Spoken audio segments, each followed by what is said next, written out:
Good evening friends.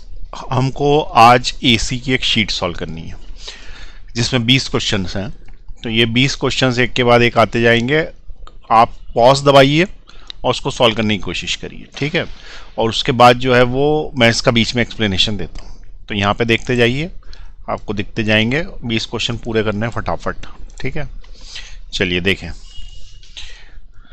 Question number 1, the potential difference V। जिसको आ रहा है वो पॉज दबा ले। 3 क्वेश्चन लिखे हुए हैं, तीनों क्वेश्चन कर ले, ठीक है। उसके बाद फिर आगे बढ़ जाएंगे अपन। तो the potential difference V and the current I flowing in the AC is given by V cos 5, और ये दे रखा है। इसमें ओमेगा की वैल्यू भी दे रखी है। पावर डिसिपेटेड पूछा है। पावर डिसिपेटेड का formula, power is equal to V R M S I R M S cos 5। ये एवरेज पावर डिसिपेटेड का फॉर्मूला है। इसके अंदर यहां पे हम देखें कि करंट दे रखा उसने 2 साइन ओमेगा टी, और वोल्टेज दे रखा उसने 5 कॉस ओमेगा टी। सबसे पहली चीज, इस कॉस को साइन में बदलना पड़ेगा। तो क्या हम इसको साइन 90 प्लस थीटा लिख सकते हैं? कैसे लिख सकते हैं?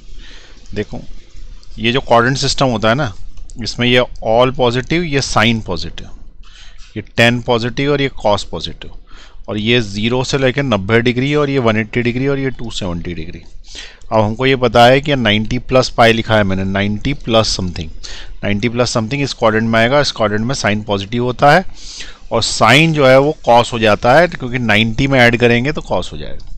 तो इसका मतलब वोल्टेज की जो इक्वेशन आएगी उसको अपन लिख सकते हैं 5 sign omega T plus pi by 2। अब इससे तुमको एक चीज़ समझ में आ रही होगी कि इसका जो फेज डिफरेंस है, इस इक्वेशन के साथ इसको देखो, इसका जो फेज डिफरेंस है वो पाई बाई 2 का है। और फेज डिफरेंस जब पाई बाई 2 यहाँ रखोगे तो आगे वाला क्या है उससे कोई मतलब नहीं, वो आ जाएगा cos 90, और cos 90 होता है 0, इसलिए पूरी की पूरी चीज़ 0 हो जाएगी, क्योंकि cos 90 कितना होता है? 0 होता है। तो इसका आंसर क्या आ जाएगा? 0। इसके अंदर कोई पावर नहीं जाएगी, ठीक है। चलिए दूसरा क्वेश्चन देखें।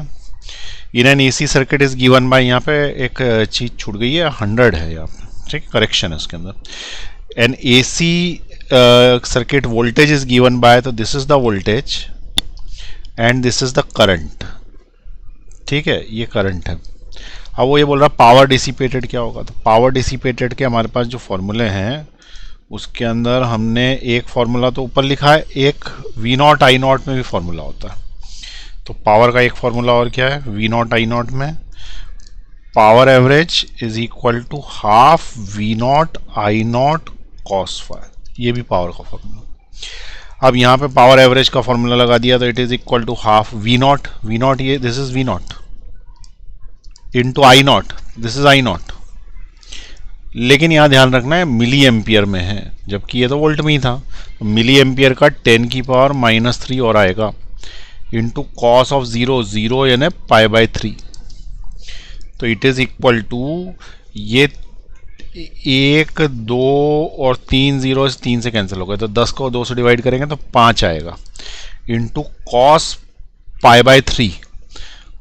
कॉस पाई बाई 3 है ना, कॉस 60 डिग्री, और कॉस 60 डिग्री की वैल्यू होती है 1/2। तो यहाँ पे 1/2 और आएगा, तो 5 डिवाइडेड बाय 1.2 इज 2.5 वाट्स। तो 2.5 वाट की एनर्जी खर्च होगी, पावर खर्च होगी, ठीक है। नोट करते जाए। चलिए, इन एन एसी सर्किट 100 जिसका हो गया वो आगे आगे ले ले, यहां तक ले लो, ठीक है। पीछे किसी का छूट गया हो तो पॉज दबा ले फटाफट। चलिए अब नीचे ले रहा हूं मैं।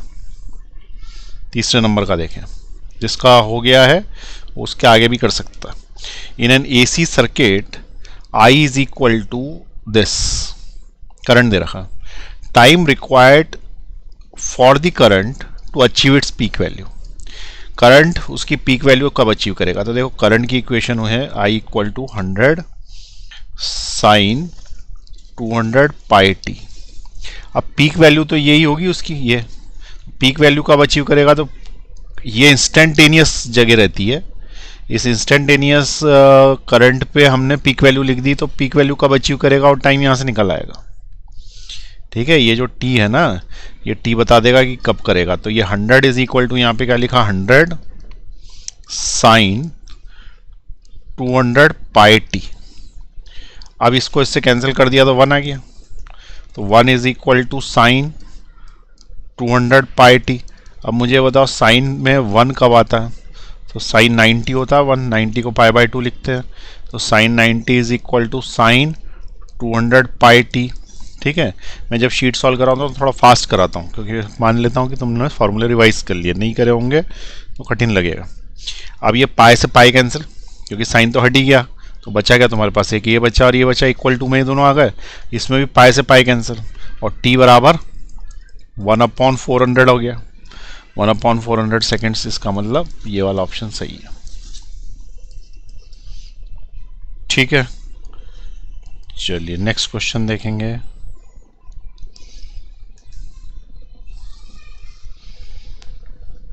नेक्स्ट क्वेश्चन में बोल रहा है generator produces a voltage of this, ये वोल्टेज है, the frequency and RMS value. तो देखो ये तो इक्वेशन डायरेक्ट ही v is equal to V naught sine omega t से कंपेयर करा लेना, बहुत ही सरल क्वेश्चन है। तो ओमेगा की वैल्यू आ गई 120, ओमेगा को अपन क्या लिखते हैं 2πn which is equal to 120, इसका मतलब n आ गया 120 बटे में 2π, ये इससे कैंसिल आउट हो जाएगा 60 टाइम्स, तो 60/π इसकी फ्रीक्वेंसी है। अब 60 डिवाइडेड बाय पाई, पाई की वैल्यू 3.14 होती है, अगर 3 भी होती तो ये 20 बार कटता, 3 होती तो ये 20 बार कटता, और इसलिए 20 से थोड़ा कम कटेगा, तो 19 हर्ट्ज सही है। क्योंकि मैंने इसको कैलकुलेशन नहीं करा, मैंने सिर्फ आंसर्स देख के लगा दिया कि 19 हर्ट्ज, लेकिन अभी पूरा आंसर नहीं आया, इसकी आरएमएस वैल्यू भी निकालनी पड़ेगी। तो बेसिकली ये जो देते हैं ना, ये पीक वैल्यू होती है। तो वी आर एम एस का फॉर्मूला क्या होता है, वी आर एम एस होता है वी नॉट बाय √2, और ये हो गया 240 बटे में √2, 240 को मैं लिख सकता हूँ 120 √2।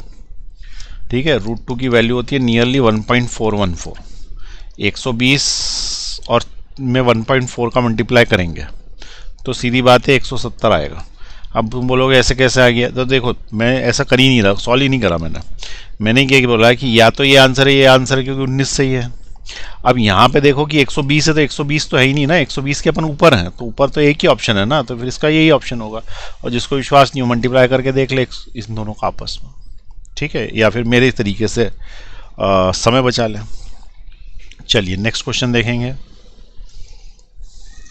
नोट कर ले, पॉज दबा के मैं नीचे ले रहा हूँ, फटाफट करना है भाई, ये शीट है, ये कोई सॉल्व वो नहीं हो रही, ये क्लास नहीं है, ठीक है, शीट में आपको फास्ट सॉल्व करना है। चलिए नेक्स्ट क्वेश्चन आ गया,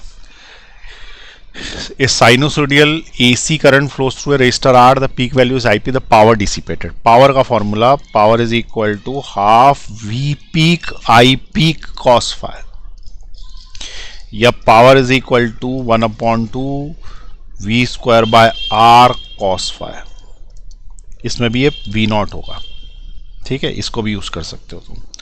अब यहाँ पे ये जो फॉर्मूला ये लग जाएगा, क्योंकि power equal to V² by R होता है, बस उसमें cos phi लगता जाता है और हाफ लगता जाता है एवरेज के कारण, ठीक।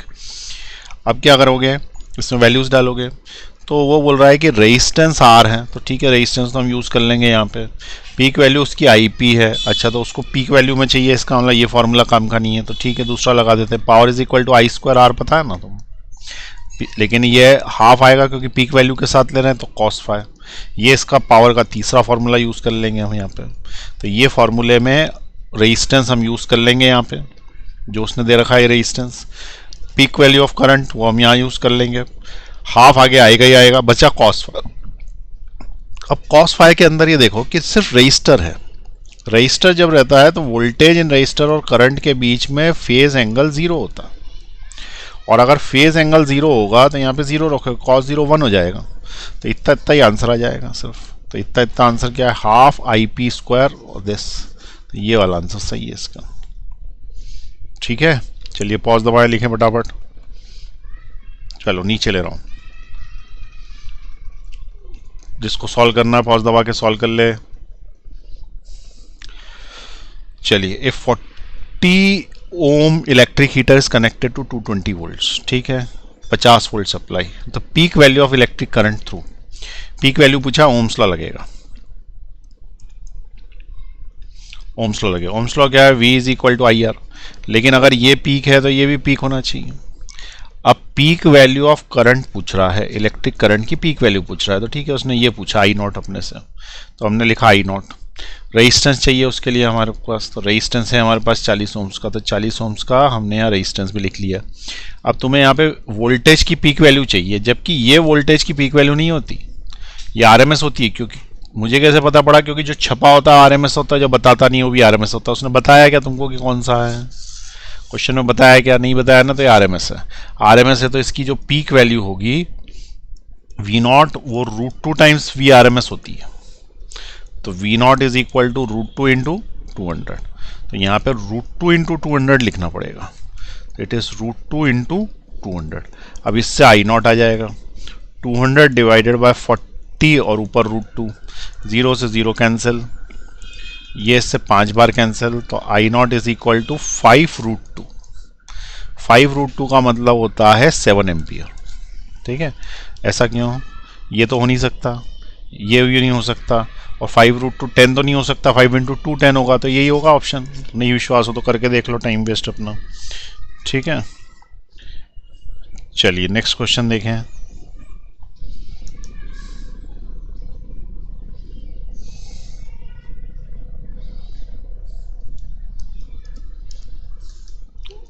कर लिया सॉल्व, चलिए नेक्स्ट क्वेश्चन देखें।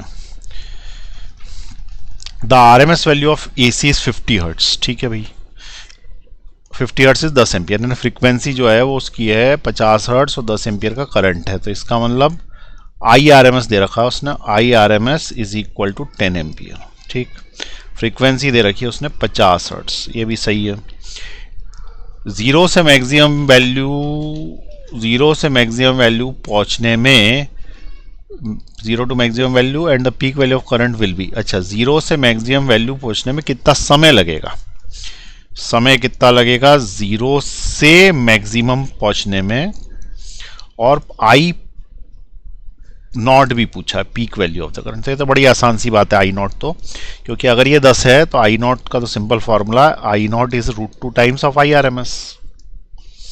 ठीक है, तो आई नॉट इज इक्वल टू √2 होता है 1.414, आई आरएमएस 10 दे रखा है, इसका मतलब ये हो गया 14.1 एम्पियर। 14.1 एम्पियर वाले अपने पास ऑप्शंस कौन कौन से, 1 2 3, इन तीनों में से कोई सा एक है। चलिए अब अपने को निकालना पड़ेगा जीरो से लेके वहां तक पहुंचने का समय।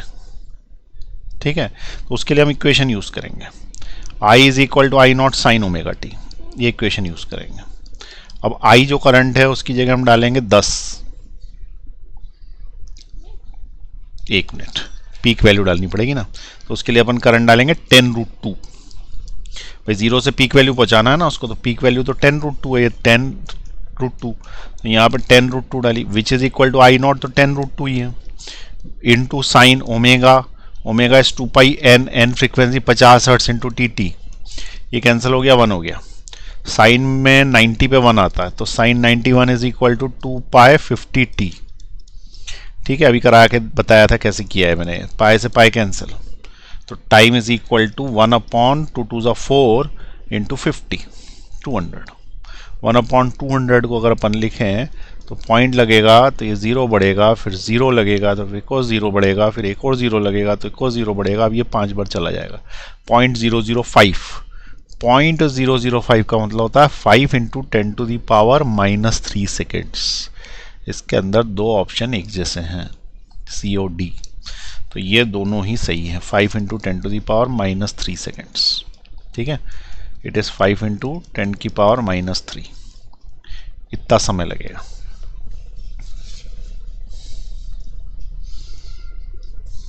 तो ये भी सही है, ये भी सही है। चलिए नोट करें फटाफट, नेक्स्ट क्वेश्चन देखें।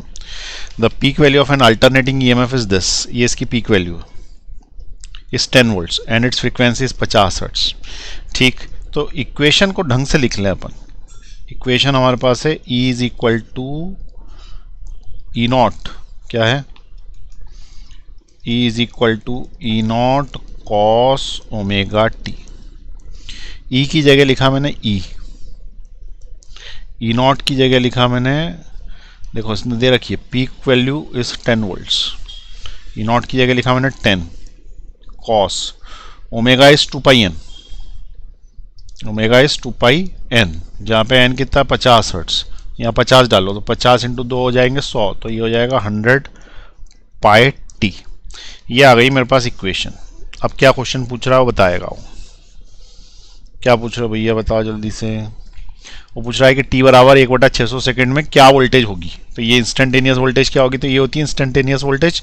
टी बराबर 1/600 यहाँ डालना, तो E is equal to 10 cos 100 pi t की जगह 1/600, ये इससे 6 बार कैंसिल हो गया, पाई/6 आ गया। अरे मच्छर आ गए भाई, ठीक है। तो पाई/6 आ गया, तो ये कॉस पाई/6 कितना होता, तो E is equal to 10 cos पाई/6 है ना 30 डिग्री। 30 डिग्री की वैल्यू क्या होती है, √3/2। ये इससे कैंसिल हो गया 5 बार, तो इसका आंसर आ गया 5√3। ठीक है, चलिए आगे बढ़ाएं। पॉज दबा दें, मैं नीचे ले रहा हूं। नेक्स्ट क्वेश्चन, इसको आ रहा करके देखें। बहुत ही आसान क्वेश्चन है। ये ईएमएफ दे रखा है इसने, ठीक है। क्या बोल रहा है कि ये तो ईएमएफ है और ये करंट है, तो पावर बताओ। अब ये तो बहुत ही आसान है, तुम यहाँ देख लिया करो। इनका फेज डिफरेंस क्या 90 डिग्री है, तो पावर 0 होगी, ठीक है। Power is equal to half into E naught into I naught into cos five, और फाइव इज 90 और साइन कॉस 90 0 होता है और 0 होता है, तो सब 0 हो गया, सबको ले डूबा वो, जैसे चाइना पूरी दुनिया को ले डूबा, ठीक है। ये भी ले डूबा। चलो आगे बढ़ा दूं, देखें आगे। नेक्स्ट क्वेश्चन आ रहे हैं। इन an AC circuit the instantaneous value of EMF is this, ठीक है। ये तो ईएमएफ दे रखा उसने, और ये इसने करंट दे रखा है, ठीक है। पावर एवरेज पावर पूछिए, ठीक। तो एवरेज पावर पूछिए, तो power average is equal to 1/2 V not I not cos phi. तो power average is equal to 1/2 V not, this is V not, I not 1 है, 1 कुछ है ही नहीं वहां पे आगे, 1 इंटू कॉस पाई फाइव। तो फाइव की वैल्यू पाई/3 है, क्योंकि ये भी साइन में है और यहाँ भी साइन में है, और दोनों के बीच में कभी कभी क्या करता है यहाँ पे ना कॉस में कर देता और यहाँ साइन में कर देता। तो आपको दोनों साइन में करने पड़ेंगे या दोनों कॉस में करने पड़ेंगे। जनरली अपन दोनों साइन में करेंगे और फिर कंपेयर करेंगे कि पीछे का फेज डिफरेंस क्या है। ऐसे डायरेक्ट में लिख देना, अगर मैं यहाँ पे कॉस लिख दूँ और ये पाई/d वो लिख दूँ, तो ये पाई/2 प्लस पाई/3 का कॉस डिफरेंस आ जाएगा, क्योंकि ये कॉस में चला गया, एक साइन में चला गया, ठीक है। तो यहाँ पे 2 से कैंसिल आउट हो गया 100 बार। cos 60 होता है 1/2, 1/2, तो इसका आंसर आ जाएगा 50 वाट। ठीक, लिख लें फटाफट।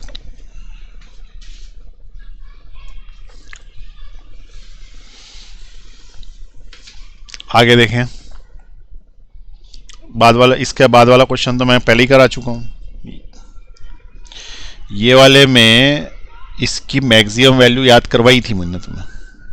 यदि करंट दे रखा है A sign omega T plus B cos omega T, तो इसकी पीक वैल्यू होती है √A² plus B²।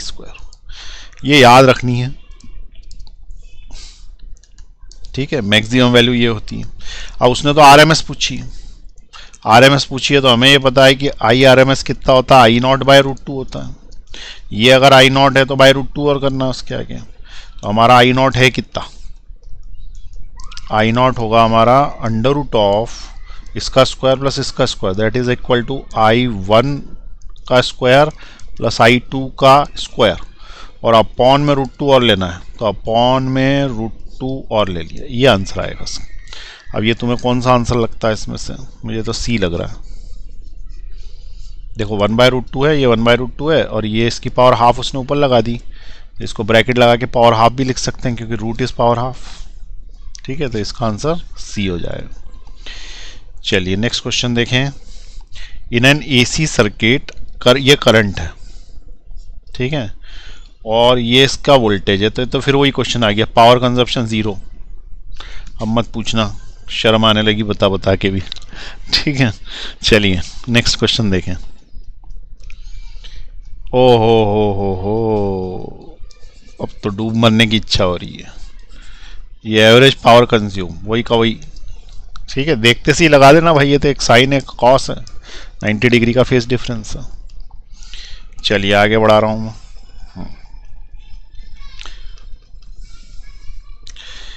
N AC supplies 30 volt RMS, ठीक है, वी आरएमएस दे रखा है, वी आरएमएस इज 30 वोल्ट्स, और रेजिस्टर कितने का, 10 ओम्स का रेजिस्टेंस है, तो रेजिस्टेंस इज ऑफ 10 ओम्स, ठीक है।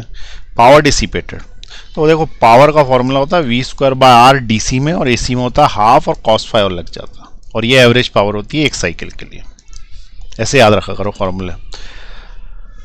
अब power average equal to half voltage 30, लेकिन यहाँ देखो एक minute, V R M S है, ये V0 होता है,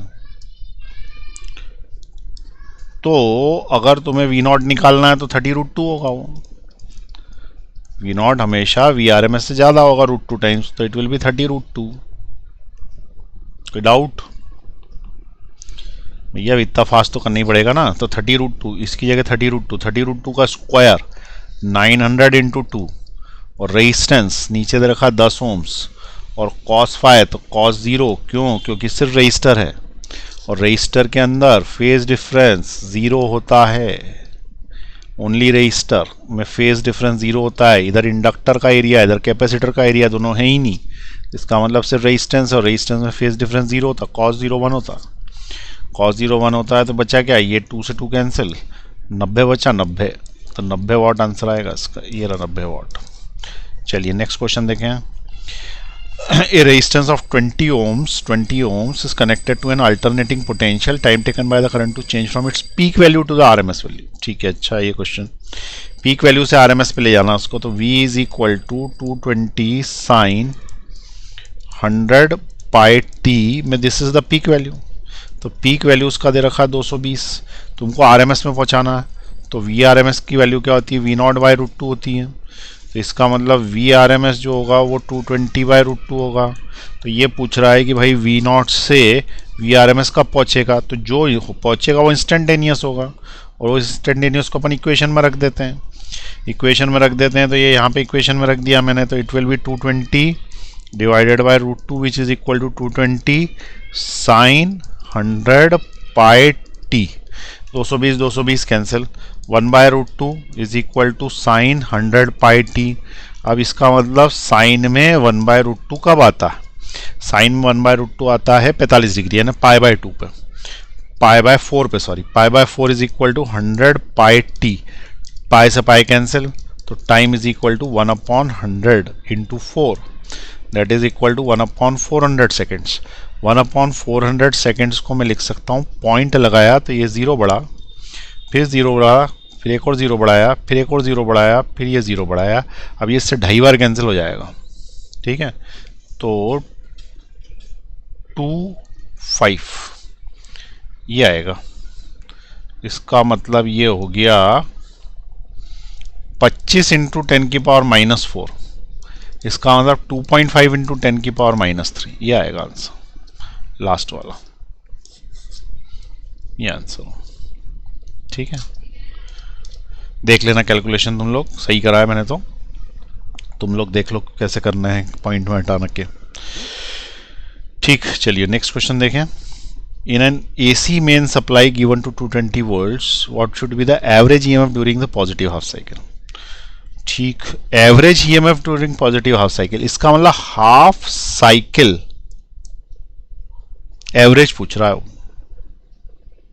हाफ साइकिल एवरेज वैल्यू, तो तुमको याद हो I average for half cycle का फॉर्मूला है 2/π/I0, याद है ये, आई एवरेज हाफ साइकिल के लिए, RMS निकालते हैं, एवरेज फुल साइकिल के लिए तो 0 आ जाता है साइन वेव का, तो आई एवरेज हाफ साइकिल के लिए आएगा, it is equal to 2/π of I not की जगह वी नॉट भी डाल सकते हैं अगर वोल्टेज हो तो वी नॉट की जगह डाला 220, लेकिन याद रखना है ये वी नॉट नहीं है क्योंकि उसने छापा हुआ है, छापा है तो ये आर एम एस होगा, तो V R M S is equal to 220, इसका मतलब V naught is equal to 220√2 होगा। ठीक है, 220√2 होगा, ये याद रखना है, गड़बड़ मत करना वहाँ पे, वी नॉट है ये, तो ये यहाँ पे √2 और लगाओ, बस अब कैलकुलेट कर लो, तो ये हो जाएगा 2 into 220 into √2 divided by pi इस 22/7 ऊपर ले लिया मैंने, ये इससे 10 बार कैंसिल। ठीक है, 7 2 14 इंटू 10 140 हो गया, 140√2 it is equal to 140 into 1.4, 140 plus nearly 70, 290 ऐसा कुछ आएगा, तो इट इज 256।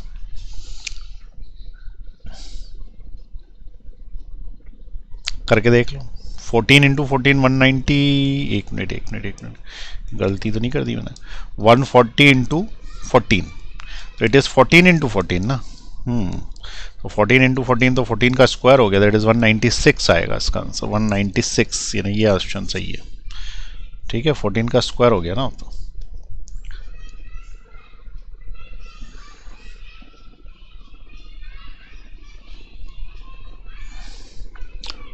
ठीक है, ये नहीं आंसर, ये वाला सही है, लिख ले।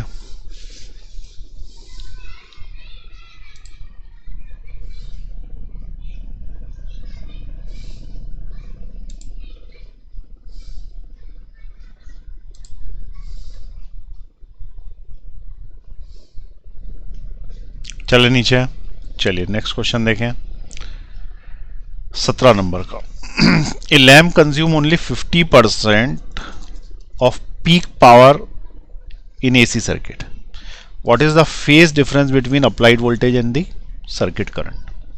वो ये बोल रहा है कि जो पीक करंट पावर है उसका सिर्फ 50% इस्तेमाल होता है, तो पावर एवरेज का हमारे पास फॉर्मूला क्या है? Power average is equal to 1/2 V not I not cos phi, ये है। अगर मैं बोलूं कि इसके अंदर पीक पावर कितनी है, पीक पावर, इसका मतलब मैक्सिमम पावर जो हो सकती है वो कितनी है, पीक पावर, तो उसका आंसर है ये है पीक पावर, क्योंकि कॉस फाई की मैक्सिमम वैल्यू 1 हो सकती है। जब कॉस फाई की मैक्सिमम वैल्यू 1 होगी तो उस समय पीक पावर ये होगी, तो हम ऐसा बोल सकते हैं कि P average is equal to peak power into cos phi. अब वो ये बोल रहा है कि 50% ही पीक पावर का कंज्यूम कर पाता, पीक पावर का 50% यानी पीक पावर का आधा, पीक पावर को आधा करता कौन होगा, ये कॉस फाई आधा कर देता होगा। इसका मतलब, कहने का मतलब ये है कि कॉस फाई की वैल्यू ही हाफ है, तभी तो पीक पावर का आधा कर देता, और यदि कॉस फाई की वैल्यू ही हाफ है तो what is the value of phi, तो कॉस में 60 डिग्री पर हाफ आता है और 60 डिग्री को π/3 लिखा जाता है, तो इसका आंसर है π/3। ठीक है, चलिए नेक्स्ट लिख लें, 18th। ट्राई करें अपने आप, पॉज दबाएं, अपने आप ट्राई करें, सरल है क्वेश्चन। देखिए, in an alternating voltage represented by this, ये alternating voltage the RMS value of voltage and frequency, तो इसको कंपेयर कराना है सीधे सीधे, तो E is equal to 141 sine 628t को कंपेयर कराना है तुम्हें किससे, E is equal to E0 sine omega t से, जिससे पता पड़ जाएगा कि ये तो E0 है और ये वाला ओमेगा है, तो E0 की वैल्यू आ जाएगी 141, E0 आ गई, और ओमेगा की वैल्यू आ गई 628, ओमेगा होता है 2πn, it is equal to 628, तो 2 इंटू पाई की वैल्यू होती है 3.14 इंटू एन इक्वल टू 628, तो n is equal to 628 divided by 6.28, ऐसा क्यों? अरे इन दोनों का मल्टीप्लाई कर दो आपस में। किन दोनों का? इन दोनों का। तो 6.28 आ जाएगा ना। अब इसको इससे डिवाइड करोगे तो 100 हर्ट्स आएगा। ठीक है, तो 100 हर्ट्स वाला ये है, एक ऑप्शन ये है और एक ऑप्शन ये है। अब उसके बाद दूसरा क्या बोल रहा है वो? RMS value of the voltage. ये जो वोल्टेज है तो पीक वैल्यू है, तो ERMS is equal to E0 by √2 which is equal to 141 divided by 1.41। 100 volt सारा ये इससे कैंसिल होकर 100 वोल्ट्स देगा। तो VRMS जो है वो 100 वोल्ट्स और फ्रीक्वेंसी 100 हर्ट्स। 100 वोल्ट्स 100 हर्ट्स, ये आंसर सही है।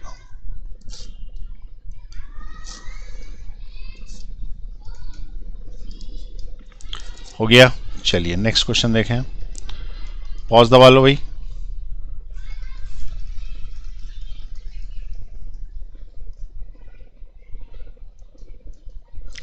An alternating frequency current of frequency F is flowing in a circuit containing a resistance R and choke coil. Choke coil मतलब inductor in series. The impedance of the circuit. Impedance का formula simple है, Z is equal to √ of XL minus XC का whole square plus R square. ये LCR circuit का impedance का formula है।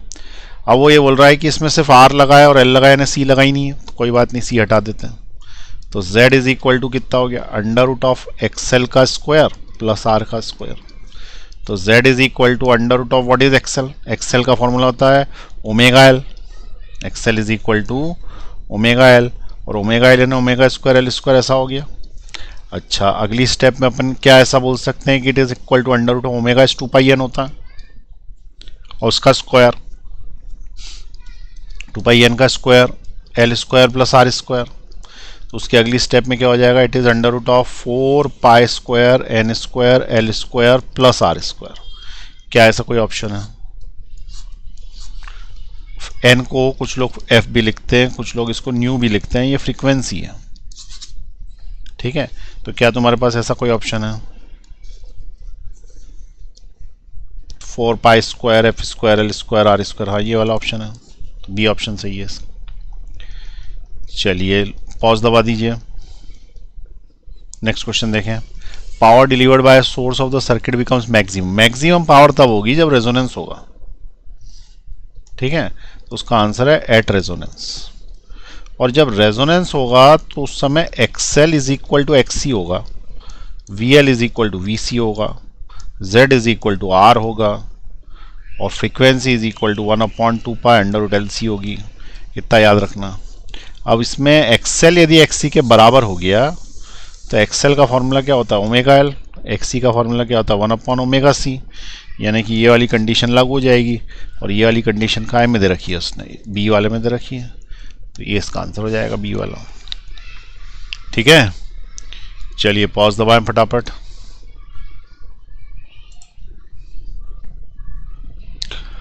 तो ये क्वेश्चन अपन ने जो करे फटाफट, ये आसान टाइप के क्वेश्चन थे, लेकिन प्रैक्टिस करना जरूरी है। तो ये अब मैंने करा दी है। इतनी स्पीड और इससे भी तेज स्पीड से आपको सॉल्व करना है। ठीक है ना? फिर भी मैंने क्या है कि बीच बीच में समझा रहा हूँ, इसलिए समय लेता हूँ, नहीं तो वास्तविकता में हर क्वेश्चन सॉल्व करने में लिए 40 सेकेंड से ज़्यादा नहीं लगने चाहिए। चले अब और क्वेश्चन करेंगे कुछ थोड़े से।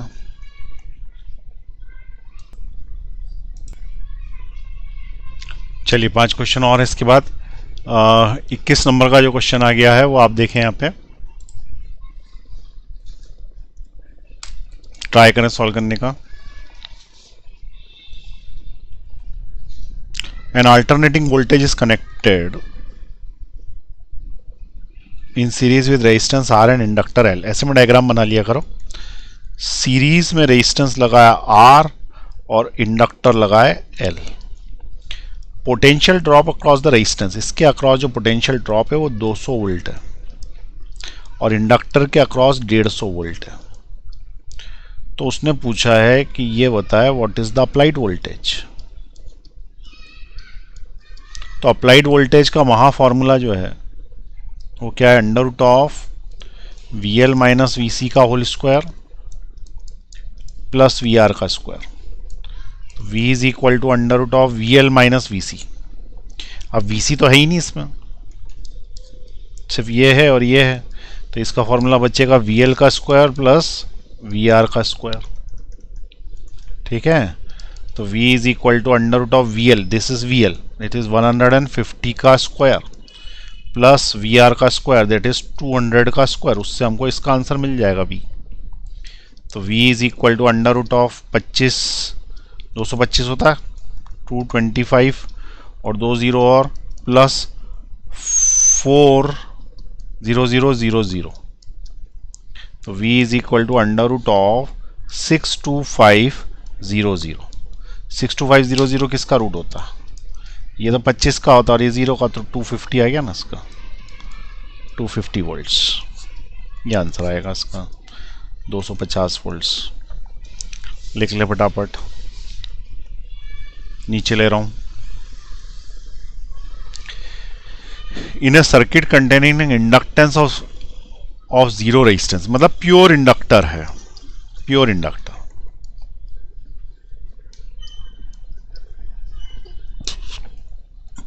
इंडक्टेंस है जिसमें रेजिस्टेंस नहीं है। अगर प्रैक्टिकल होता तो रेजिस्टेंस होता, थ्योरेटिकल है इसलिए सिर्फ प्योर है ये। ठीक है, pure L do not have resistance, जबकि प्रैक्टिकली इट हैज रेजिस्टेंस। चलो, उसने बोला प्योर है तो zero resistance. The EMF of the applied AC voltage leads the current by, हाँ इसमें कुछ नहीं है। ये वोल्टेज जो अप्लाई करोगे ये करंट से कितने से लीड करेगी? तो 90 डिग्री से लीड करेगी। और क्या, अरे ऑप्शन ही क्या है इसके अंदर, 90 डिग्री से करेगी। वोल्टेज अप्लाइड VL इधर होगा और करंट इधर होगा, तो voltage leads this by 90 degree. Phase difference direct for question 90 degree. चलिए नेक्स्ट लिखें, इसमें थोड़ा शायद सॉल्व करना पड़ेगा। और रेजिस्टेंस ऑफ 300 ओम्स, ठीक है, रेजिस्टेंस दे रखा है 300 ओम्स का। इंडक्टेंस इज ऑफ 1/π हेनरी, ठीक है, is connected to a voltage of 20 volts, यानी VRMS है ये 20 वोल्ट्स। ठीक, उसके बाद फ्रीक्वेंसी दे रखी है 200 हर्ट्ज। चलो ये तो गिवन हो गया। What is the phase angle between voltage and current? Phase angle between voltage and current निकालने के लिए पहले देखो सर्किट कौन सा, RL सर्किट है। RL सर्किट है तो तुम ऐसा भी कर सकते हो, tan phi का फॉर्मूला याद करो, XL minus XC upon R, ये फॉर्मूला होता है tan phi का, ये याद कर लो अच्छे से। tan phi is equal to XL minus XC by R। अब देखो इस सर्किट में चूंकि C है ही नहीं, अगर C है ही नहीं तो उस केस में ये काम का ही नहीं, ये वाला, इसको काट दो। तो इस केस में तुम्हारा जो फॉर्मूला बना हो क्या बना, tan phi is equal to XL upon R। और XL का फॉर्मूला क्या होता है, ओमेगा L, और ओमेगा क्या होता है 2πN L बाय R। तो ये बन गया तुम्हारा tan phi किसके बराबर, इसके बराबर। फॉर्मूले में रख देते हैं वैल्यूज, तो tan phi is equal to 2 pi की जगह पाई, n फ्रीक्वेंसी, n यहाँ पे क्या आएगा frequency, frequency 200 hertz, 200 into L, L inductor 1/π upon resistance, resistance 300, pi से पाई कट गया, 2 0 से 2 0 कट गए, 4/3 आ गया, 4/3। तो tan phi is equal to 4/3। इसका मतलब phi इज इक्वल टू कितना हो गया, tan इनवर्स 4/3। ये आ गया इसका फेज डिफरेंस भाई, tan इनवर्स 4/3। 23 का आंसर क्या हो जाएगा, ए आ जाएगा।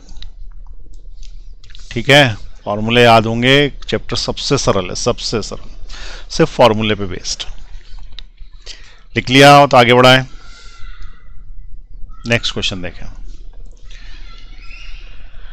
N alternating voltage E is equal to this is connected to 1 microfarad capacitor and AC ammeter. The reading of the ammeter is equal to V is equal to IR की जगह V equal to IXL लगाएंगे। ये इसकी peak value है, तो VRMS जो होगा वो पीक वैल्यू को √2 से डिवाइड करने से आएगा। और वो है 200√2/√2। इसका मतलब ये कैंसिल हो गया, इसका मतलब 200 है। अब जब तुम ये वाला फॉर्मूला लगाओगे ना तो VRMS लगाओगे तो यहाँ पे भी IRMS ले लेना इंटू एक्सेल लगा देना। XL is equal to omega L, sorry XC लगाना है, यहाँ पे कैपेसिटर है तो XC लगाना, तो 1/ओमेगा C। ये फॉर्मूला यूज़ करो। VRMS की जगह क्या डाल दो, 200, यहाँ डाल दो 200, which is equal to IRMS की जगह क्या डाल देंगे, निकालना IRMS, reading of the metre.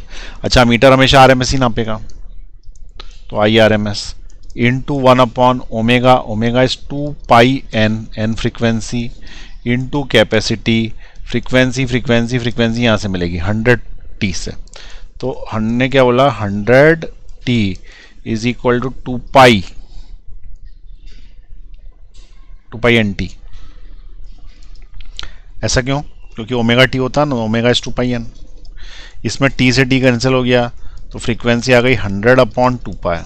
ये फ्रीक्वेंसी आ गई इसकी, यहाँ पे मुझे लिखना पड़ेगा 100/2π, ये फ्रीक्वेंसी की जगह लिख दिया मैंने, ठीक है। ओमेगा हो गया 2π/ओमेगा। अब कैपेसिटी और डालनी है, तो कैपेसिटी उसने दे रखी है कहीं पे 1 माइक्रोफेराड कैपेसिटर, 1 माइक्रो का 10⁻⁻⁶।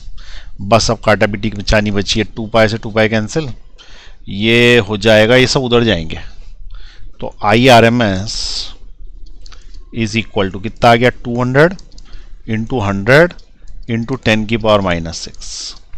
तो 1 2 3 4 0 कम हो जाएंगे, तो 2 इंटू 10⁻⁻2 यानी कि 20 मिली एम्पियर, 20 मिली एम्पियर। और कोई ऑप्शन भी नहीं ना 2 में, और इधर का एक 20 बढ़ाया भाई, इधर मैंने एक 0 बढ़ाया तो इधर साइड एक 0 कम कर लिया और मिली हो गया 10⁻⁻3। ठीक है, चलिए आगे बढ़ाएं।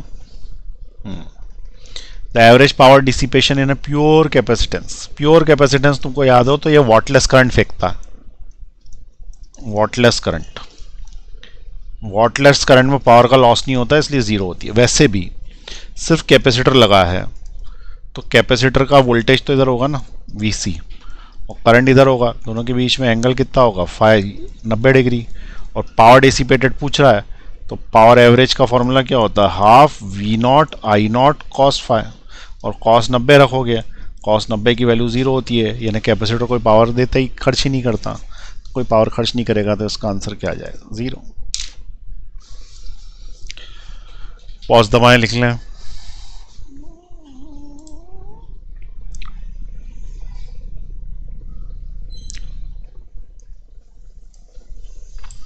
तो क्लियर हो गया ये। तो आज अपन ने जो है वो 25 क्वेश्चन सॉल्व करे इसके। अब इसमें सिर्फ क्वेश्चंस ही रह गए हैं, थ्योरी पूरी कंप्लीट हो चुकी है, और आप लोग अब चाहें तो अपनी बुक से इसको सॉल्व करना चालू करते हैं। अगर नोट्स हैं किसी के तो नोट्स से भी कर सकते हैं, क्वेश्चंस लगाने चालू करते हैं ऑब्जेक्टिव की बुक से, ठीक है। अब उसमें सारे क्वेश्चंस बन जाने चाहिए।